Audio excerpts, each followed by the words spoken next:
but you are truly a hero from the block. Thank you very much.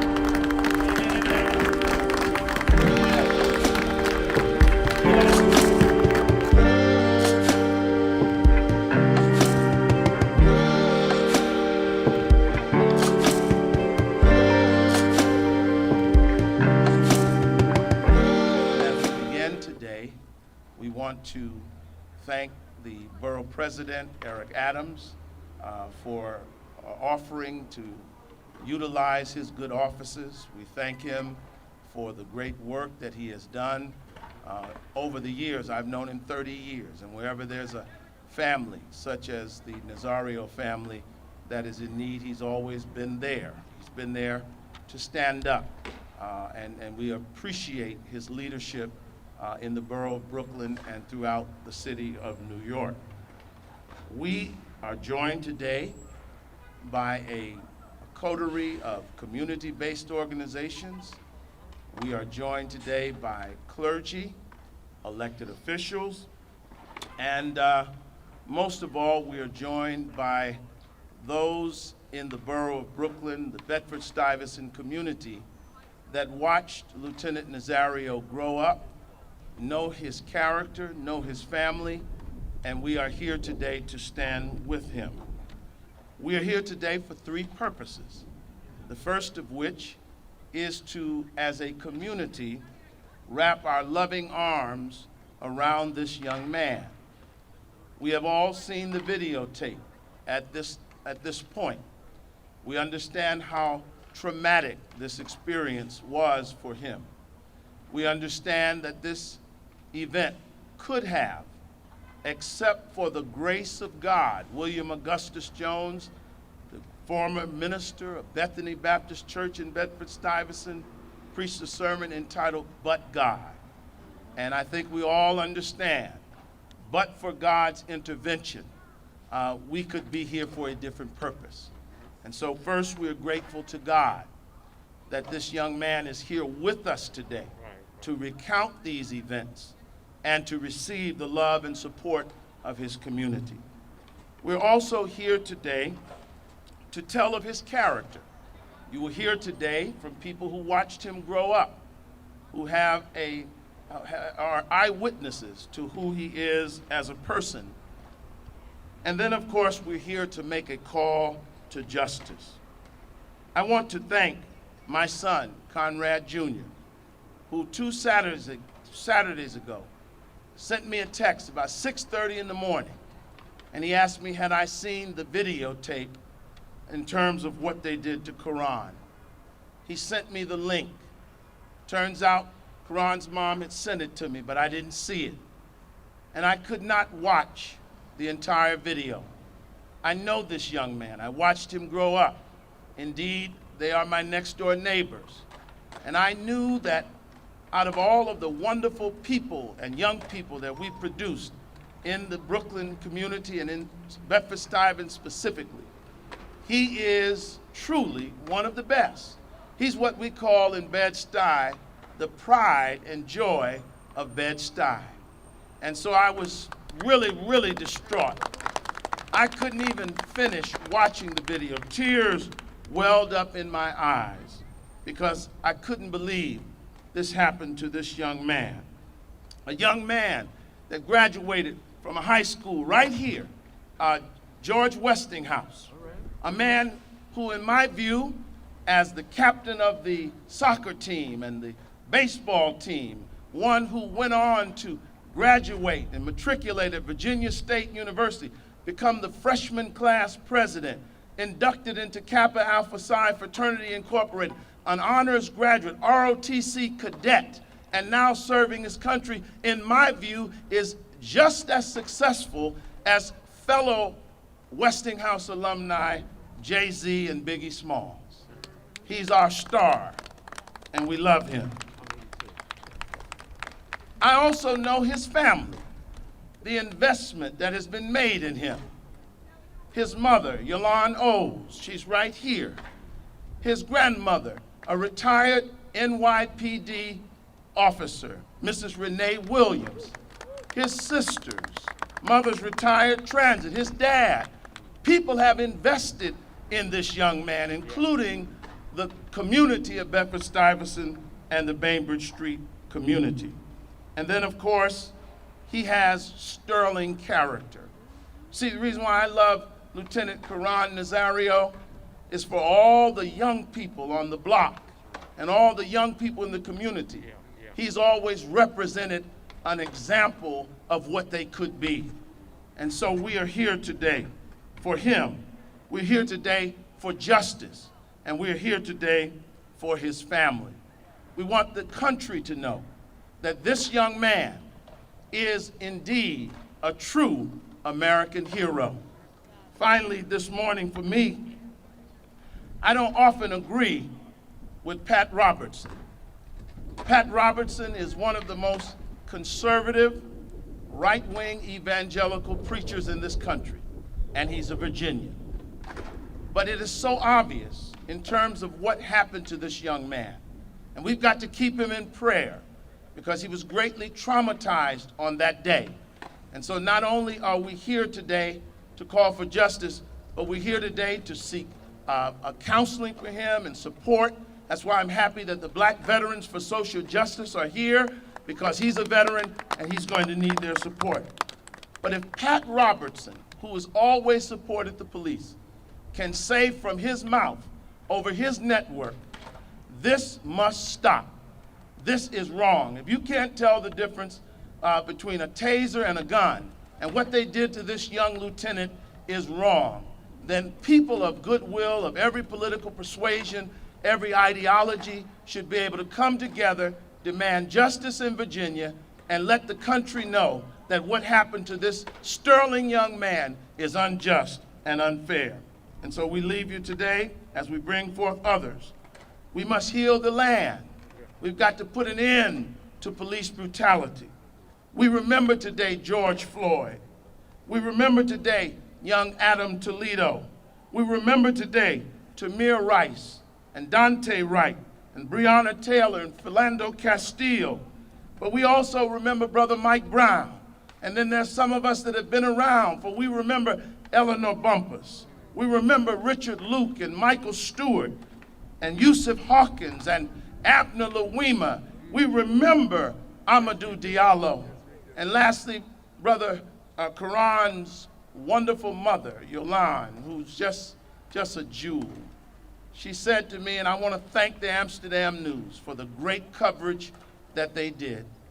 She said to me, Pastor, when I read that beautiful article written by Nayaba Arende in the Amsterdam News, I was grateful. Tears came to my eyes, and I was grateful that I was not reading that article as an obituary. I'm grateful to God today that Lieutenant Caron Nazario is with us. And let's now hear from others who would like to share a word. The first person I would like to call forth today is the city councilman of the 36th City Council District, the world's tallest politician, Robert Cornick. Well, I see my borough president is here. Oh, is the borough president here? Yeah, oh, I'm yeah, sorry. yeah. No. Borough president, it's your show. All right. I just didn't want to follow him. So, good afternoon. So when I understood who this young man was, and I kept hearing Lieutenant Nazario, and then it dawned on me that that's Caron, whose grandmother kept me involved in every accomplishment along the way, and every success, she would give me a heads up. Now, the one success that she didn't give me a heads up was about you pledging Kappa Alpha Psi, because I would have had a difference of opinion as an Omega man. I see Reverend Waterman tapping me, Dr. Waterman tapping me. 1911 was a good year, though. Yes, it was. Thank you. So, just for familiarity purposes, I'm going to say that Caron epitomizes what we want our young people to be. To go and be successful. To demonstrate that out of Bedford-Stuyvesant, the flowers that grow from that concrete. So when I think about my 4 sons and who I want them to role model themselves after, certainly not me, but young people who are right ahead of them. I think about the decisions that constantly had to be made on behalf of being on the right path. At every single turn, there's an opportunity to make the wrong choice. But because of family and community and God, you stayed on the right path. And so for the rest of the world to view this as anything other than disrespect, not only to the uniform, but to black young men across this country who have sacrificed themselves. I thought about the stories, the countless stories of black servicemen and women who've returned from every single conflict, both domestic and abroad, and have been faced with racist policies, redlining, Jim Crow, all of those things, and it just, for me, brought back those horrible ideas that you could serve your country, give your blood, sweat, and tears, and return to a racist, bigoted society that's not willing to accept you, even in full uniform. So I just came to say that, firstly, myself and my family, not the office, myself and my family support you. My sons, all 4 of them, got an opportunity to watch and question themselves, unfortunately. So I just want to say that the rest of the world needs to know that this is our best and our brightest, that we send our best and our brightest to do what's right and to follow the right path. And even in doing that, there's a level of disrespect. The tone of the disrespect, like, so I don't know if you watched the undertone of how they conducted themselves. The only word that I kept waiting to hear was boy. I kept waiting to hear boy, because wanting to reduce us, even in our greatness, to being boys is a constant reminder that the society has not accepted us in a way that's important for us. So I'm just here to support you. I want to send a resounding message as the world's tallest politician that we don't play those games in Bedford-Stuyvesant.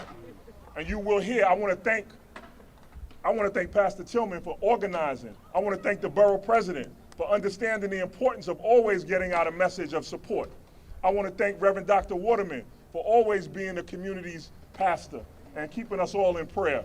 And I certainly want to thank the family who've done a tremendous job. I think we need to give this family a hand. Because these stories are undergirded by the support of this family. When I tell you his grandmother called me every step of the way, no matter what the success was, except that one thing, but everything else, she called me to let me know. So keeping the community engaged so we knew that he was following the right path and he was doing God's will. I want to thank you, Lieutenant, for doing and serving this country with honor and dignity. I want to thank you for serving your community with honor and dignity. And I want to thank you for being a shining example for my 4 sons. Thank you. Very good. Thank you, Councilman Cornegie. Bedford-Stuyvesant is a community with strong elected officials, the tradition, people like Al Van, people like Annette Robinson, community activists, people like Sonny Carson, many others, but also clergy, Gardner Taylor, William Augustus Jones, Sandy Ray. And one of the leaders that embodies all of those traditions is the Reverend Dr. Robert Waterman. Let's hear from him now. He is the president of the African American Clergy and Elected Officials of New York. Thank you.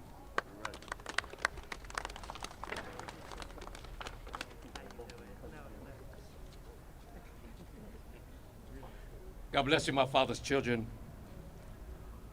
Once again, as the lieutenant and his family stands here, the question that we should ask ourselves is, how good should we be?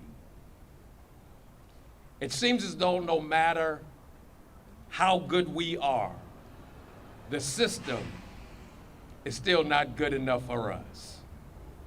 No matter what we do, no matter how high we rise, it seems as though that the system's foundation is still shaky.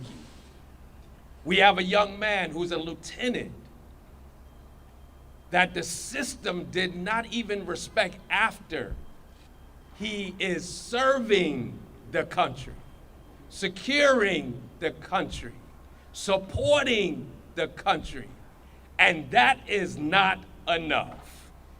When is enough enough? When can we say that we have done enough that our skin color does not make a difference?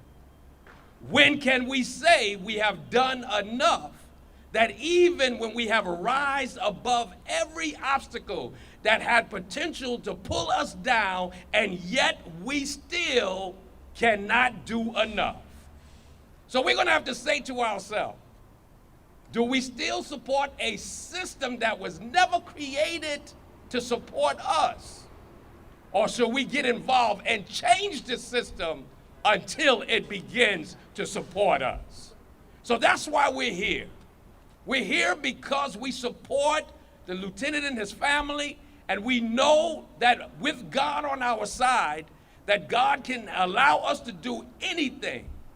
And so that's why we're here in full support with the African American Clergy Elected Official Organization and the pastor of Antioch Baptist Church over 20 years. We're here to lend our support, lend our voice, lend our hand, because we have already had enough. If we're not enough, we've had enough. And that's why we're here to tell you enough is enough. Thank you. All right, in just a few moments, we will hear from the Borough President, and then we will hear a brief statement from Lieutenant Nazario. Obviously, he has legal matters in Virginia, and we all understand that he's limited in what he can say, but he will appear before us in just a few moments. But I want to call forth right now, in this order, I want to call forth an activist, someone that's always here, always around, standing up when there's violence in our community, directed at our people, and we want to welcome him today. He's here to support Lieutenant Nazario, Tony Herbert, an activist, and rather he's an advocate. He tells you he's an advocate, and he certainly has a track record. And then after Mr. Herbert, we will hear from Mr. Maurice Reed, and Mr. Maurice Reed represents the Bainbridge Street Block Association, where Caron grew up, and they have a special proclamation that they want to share with us. Let's proceed in that order. Thank you, Pastor. I want to emulate and duplicate all that has been said, but what I have just learned to actually moves my heart in a different direction, because I didn't know that this brother was a part of the alumni that I'm a part of at Westinghouse High School. All right. You know, I'm an 82 graduate, and we always say our warriors go on and beyond and become good things and great things in our society. But let me say this real quick, because it'd be redundant in repeating exactly what these eloquent speakers have said. This is a teaching moment for the NYPD. This is an opportunity for us to look at that video and say, this is what should not be done in New York City. And we have to make sure that that resonates across this country.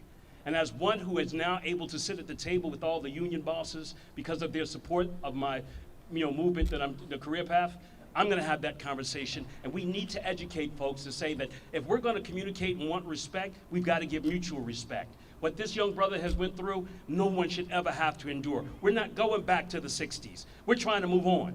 And we can't do that if, in fact, that folks don't get on board and move in the right direction. So I say to the NYPD, I say to all of my brothers and sisters in law enforcement, it's time for us to correct what happened yesterday and make it better today. And I want to say this in closing. When we move forward, we need to move forward together. One New York, one community, one city. Brother, I thank you for your service, and I thank you for being who you are.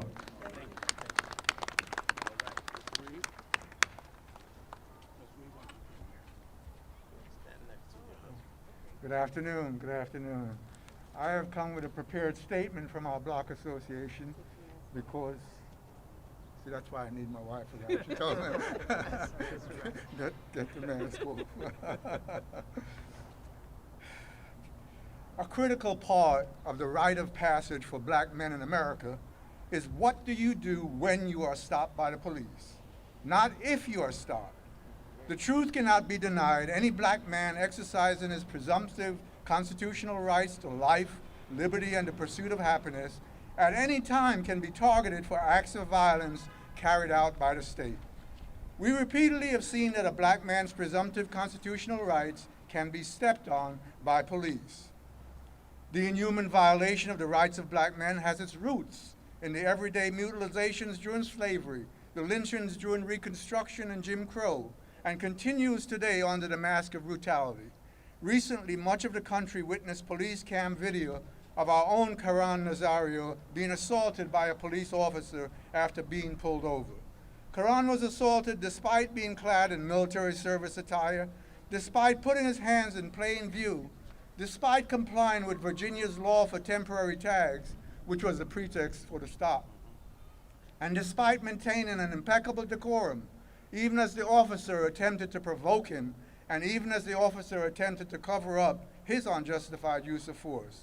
Young Caron Nazario was brutalized by the police because he's a black man that was driving a new car. To create a more just relationship between the police and the black and brown communities, there has to be systematic reform of the training, policies, and procedures of the police departments to change the underlying culture and racist systems of the police. The abuse, harassment, and mistreatment of this young man must be seen for the horror that it is. We must cease operating from places of denial, attempting to excuse or justify these cruel acts by deluding ourselves into believing that they're individual and exceptional.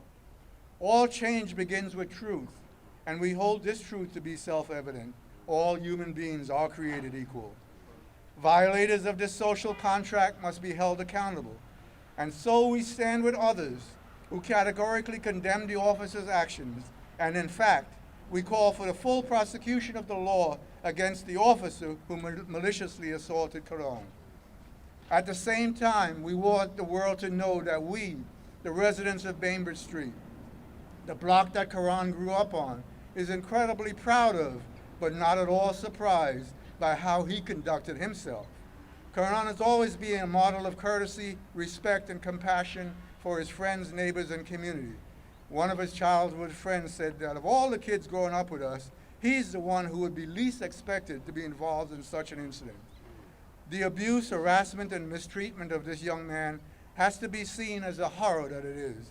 As we struggle to put an end to police brutality, we must also recognize the need to address systemic racism within the police departments as a reflection of the systemic racism within the society at large. Caron, even as a young man, was always very mannerly, kind, and a disciplined kid.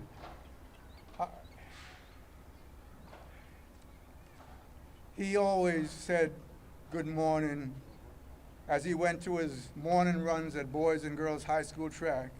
He always waved a good, warm, bright smile as he came out of the home that was run by the affectionate family that we call Lulu and Nay and a family of four. Again, from the Bainbridge Street Stuyvesant Heights Block Association, we send our congratulations to Caron for being such a beautiful young man, and we say to our community, we must never allow this to happen again. Thank you. All right. All right, sir. All right. Thank you, Mr. Maurice Reed, and thank you all of the residents of Bainbridge Street. We're just enormously happy for the wonderful, I see Renee Gregory, one of our neighbors. We're just enormously happy for the wonderful village in Bedford-Stuyvesant that raised Caron. All right, I want to do two things, and then we're going to bring the borough president on. You see all the folks, I'd like all the folks from Black Veterans for Social Justice to raise your hand. They are here today. We appreciate them. They said, we don't want to speak, we just want to be here.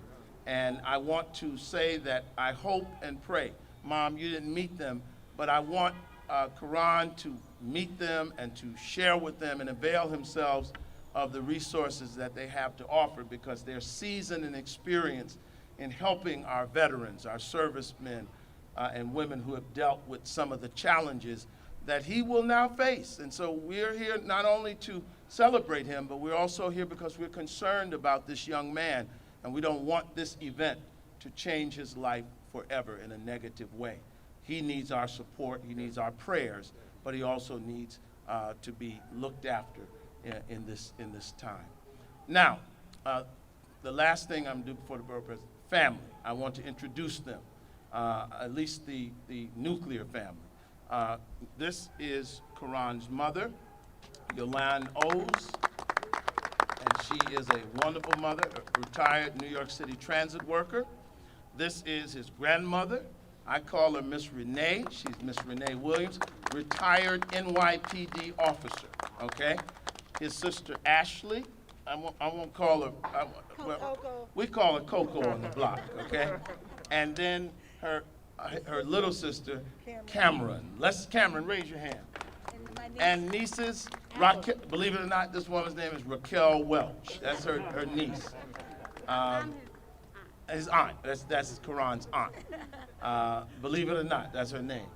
And nieces, nephews, yeah, these are Coco's children. Stand up, Rick. Come on out front, young man. This is a family affair. These are nephews, and you know, they have a wonderful family, and we just want Brooklyn to know that.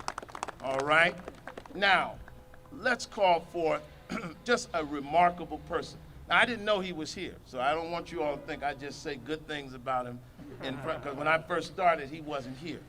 But I've known Eric Adams for 35 years, and whether he was in the community, and he serves many diverse communities in this most diverse city and borough. I mean, he's walked the length and breadth of this city from Bed-Stuy, Crown Heights, Borough Park, Harlem. I mean, he's Queens, Jamaica. He's omnipresent, and he's always caring and always helping and always supporting. And when he found out about what happened to Caron, because many people did not know Caron was a Brooklynite and that he had roots in Bedford-Stuyvesant, he said, Reverend, we must do this at Borough Hall. I must support this young man. I want to send a strong signal. So without further delay, we want to bring on at this time the Borough President of Brooklyn, New York, Eric Adams. Let's receive him. Thank you so much, Reverend Tillard, and all those who have come together. This is a moment of reflection as we sit here with the person that has nurtured and assisted me during my early days of fighting for police reform, and that's Joe Mashariki, who's here with us today. And I say to many of those who are involved in the police reform calls, these calls did not take place when you discovered that there was a movement. The movement was here for a long time. Right. And when you look at those days that Reverend Tillard stated, I benchmarked my life by police shootings. Yes. Young Clifford Glover was shot blocks from my home. Randolph Evans in NYCHA. Arthur Miller killed on Nostrand Avenue. I was in the police academy when Eleanor Bumpus was shot and killed. I know, not that I read about the Diallo's family, I know the family. I didn't read about Abner Louima, I know Abner Louima. And so when I hear of what happened to this courageous brother, I could only reflect on the days when I was arrested and beat by police officers and how those symbols of authority are turned against us and used against us. Thank God for Steve Jobs' invention of a camera on a phone. Right. That's right. God only knows. Who would have thought an iPhone would change the entire universe of police reform? If this brother did not have that video and the discipline that he showed, I don't know what the outcome would have been. His level of discipline and poise, I believe, saved his life. And as his grandmother, being a former member of the police department, I cannot help but to suspect she had the same conversation with him that I have and had with my son. And those instructions that she gave him years ago, miles away from the incident, probably saved a negative outcome from taking place. She protected the soil of this city. He's protecting the soil of this country. Yes, yes. There's nothing more challenging than protecting the soil that held the tree that hung your ancestors. And in spite of all of that rage, in spite of all of that anger, in spite of all of what's taking place on the stage of American history and current conversation, he showed what it is to be a well-poised, disciplined young man. That's what he showed. Yes, yes. I looked at that video and I said to myself, he's a better man than me. He's a better man than me. He did it to the letter. And I don't know if I would have had that discipline. And firing is not enough. There needs to be an arrest in this case. The officer should be arrested and charged and convicted. The evidence is clear. He intentionally assaulted someone. And to merely fire him, you're sending the wrong message. That officer should be brought up on departmental charges and on criminal charges. Because if he did it then, God only knows what he has been doing to a countless number of people. We need to examine every arrest he made to see if he incarcerated people illegally. This is a case that we must learn from. He can't get away with what he did. That can't happen. And so to the family, we're here as members of your family, and to state that we support you. And we support all those who have to deal with unfair treatment in law enforcement. And to my white brothers and sisters who basically state these things don't take place. They don't happen. No, they don't happen to your children. And because they don't happen to your children, you need to be as vociferous as ever, because no child in this country or this city should have to experience that. This young man is protecting your country. This grandmother protected your city. And so we need to be as loud as possible and say, this is not how we're going to allow Americans to be treated in this country. And if we don't do that, then we're going to continue to ignore this pervasive crisis that we're seeing in America. It has to stop. It has to stop. And so on behalf of all Brooklynites, we want to give Lieutenant Caron Nazario of the United States Army Medical Corps an honor guard for fallen heroes as we pay tribute to you and give you this proclamation on all of your list of accomplishments, and continue to be a symbol and a representative of what our young children can look up towards. I sat down and watched that video with my son and showed him that this is the reality for young black and brown boys across America. It doesn't matter if it's in Virginia or Vernon Avenue in Brooklyn. This is your reality. And this is a reality that we want to change. And I take my hat off to Joel Mashariki and the young brothers and sisters here from Black Vets from Social Justice. Joe was in these streets fighting for police reform for almost 50 years. Almost 50 years. And he is a walking legend of what we need and what young people need to acknowledge on how long this battle has been taking place. And so I thank you, Joe, for being here. I thank you for your commitment, and I thank you for continuing the legacy of these young people being part of this important movement as they stand here in support of our lieutenant. Thank you so much. And on behalf of all Brooklynites, to you and your families, you are truly a hero from the block. Thank you very much. Yeah. Yes. Yes. Let's hear it for Borough President Eric Adams. Now, the moment that we've all been waiting for. Obviously, as I said earlier, this young man's been through a lot. And while there's a celebratory mood today, we are deeply concerned about him. We know that he cannot say much, and we're grateful to his attorneys in Virginia for approving and allowing him to come home and receive this love and support. The nation saw him in a video of a police stop. But today we hope that you have gotten to know him better.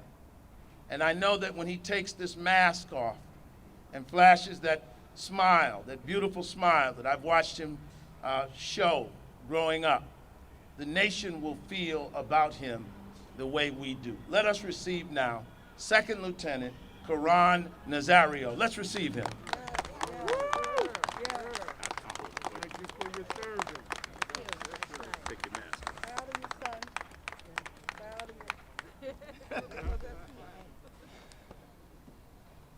Good afternoon, everyone.